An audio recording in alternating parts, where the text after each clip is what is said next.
ମୋ ନାଁ ସିମରନ୍ ରାୟ। ମୁଁ ଏଇ ଆହୁତି ବିଷୟରେ ଦେବେନ୍ଦ୍ର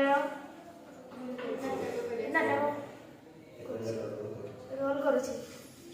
ମୋର ନାମ ଲକ୍ଷ୍ମୀପ୍ରିୟା ବେହେରା। ମୁଁ ଏ ଆହୁତି ବିଷୟରେ କୁଲିର କ୍ୟାରେକ୍ଟର ନେଇଛି। ମୋର ନାମ ବିଦ୍ୟାଶ୍ରୀ ପ୍ରଧାନ। ମୁଁ ଆହୁତି ଚାପ୍ଟରର ମା ରୋଲ୍ କରିଛି। ମୋ ନାଁ ଆଦିତ୍ୟ ଜେନାମଣି। ମୁଁ ଆହୁତି ଚାପ୍ଟରର ଚଞ୍ଚଳା ରୋଲ୍ କରିଛି। ମୋ ନାଁ ବିଶ୍ୱଜିତ ପ୍ରଧାନ। ମୁଁ ଆହୁତି ବିଷୟର ଅଖିଳ ରୋଲ୍ କରୁଛି। ମୋ ନାଁ ଟିକରମେଶ୍ୱର। ମୁଁ ଆହୁତି ବିଷୟରେ ରାଜେନ୍ଦ୍ରର ରୋଲ୍ କରିଛି। ମୋ ନାଁ ନଗେନ କୁମାର ଧରି। ମୁଁ ଆହୁତି ବିଷୟର ମହେନ୍ଦ୍ର ରୋଲ୍ କରିଛି। ପୋଜ୍ କର। ବାସ୍ ଏଥର ହେଲା। ବାପାଙ୍କର ଏଇ ଫଟୋଟା ବୈଠକ ଆମର ଏଇ କାନ୍ଥରେ ଏମିତି ରଖିଥାଉ। ବେଶ ମାନିବ ନା କହୁଛି ରାଜୁ?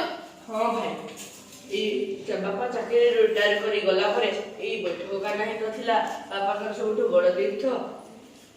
ତାଙ୍କର ଜୀବନଟା ଏଇ ଚାରିକାଠ ଭିତରେ ତ ଘଟିଛି। ତୋତେ ମୁଁ କହିଥିଲି ବାପାଙ୍କର ଡାଇରେକ୍ଟ ଫଟୋ ସାଇଜ କପି କରିବା ପାଇଁ, କରିଦେଇଛୁ? ହଁ ଭାଇ, କାଲି ରାତିରେ ଷ୍ଟୁଡିଓରୁ ମୁଁ ନେଇ ଆସିଛି। ବାପାଙ୍କ ଦୋଷା କାମ କରିସାରିଲା ପରେ ସମସ୍ତେ ଗୋଟାଏ ଲେଖା କପି ନେଇକି ଯିବି।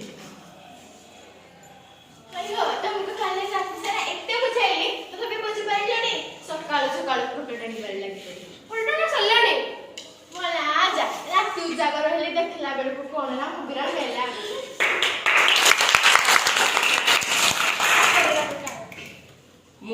ମୁଁ ତେଣେ ଦେଖେ ଦେବ ଏଇ କଣ ଜିନିଷ ଯୋଗାଣ କଲାଣି କି ହେଇନି।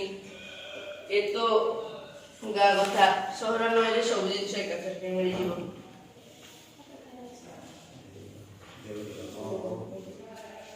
ହଁ ତୁ ସେଇଆ କର।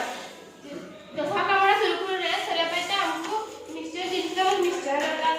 ହଉ ଭାଇ। ଏଇଠି ମୁଁ ଯାହା ବୁଝେଇଥିଲି ମାଙ୍କୁ ଭାଇମାନଙ୍କୁ ପଚାରିଲ? ନା, ପଚାରିବି। ସେ ଦଶଟା କାମ ସରିଗଲା। ସମସ୍ତେ ଲୁଗାପଟା ନେଇ ଯେ ଯାହା ରାସ୍ତାରେ ଚାଲିଯିବେ। ଆଉ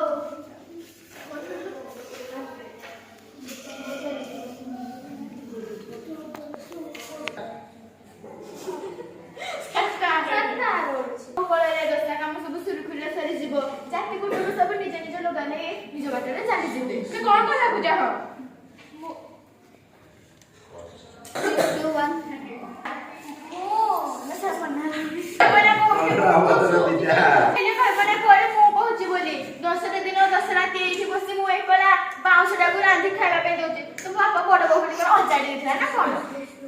ଚଞ୍ଚଳା ମା ବାପା ଗଲା ଦିନଠୁ ଦେଖୁଛ, ମା 5 ଦିନ ହେଲାଣି ପାଣି ଟୋପାଏ ପିଇ ନାହିଁ। ଦଶାହନ ଯାଉନୁ 10 ଥର ବେହୋସ ହେଲାଣି। ମାଇଲା ଏଇଟା ମୋ 5ଟା ଝିଅ ମୋ ମୁଣ୍ଡ ଉପରେ ପରୀକ୍ଷା। ମୁଁ ଭାବିଥିଲି ମୋ ବଡ଼ ଝିଅଟା BA ପାସ୍ କରିଗଲେ ତାକୁ ମୁଁ 2 ହାତ କରିଦିଅନ୍ତି। ଓହୋ, ଏହା କଣ ଏ ବିଷୟରେ ଆଲୋଚନା କରିବାର ସମୟ ଜାଗା? ତମେ ତ ଗୋଟେ ମରଦ ହେଇଛ, କୋଉ କାମକୁ ନାହିଁ। ମୋର ଭାଇଟା ଅଛି ବୋଲି ଟିକେ ଯୋଗାଡ଼ ଯନ୍ତ୍ର କରି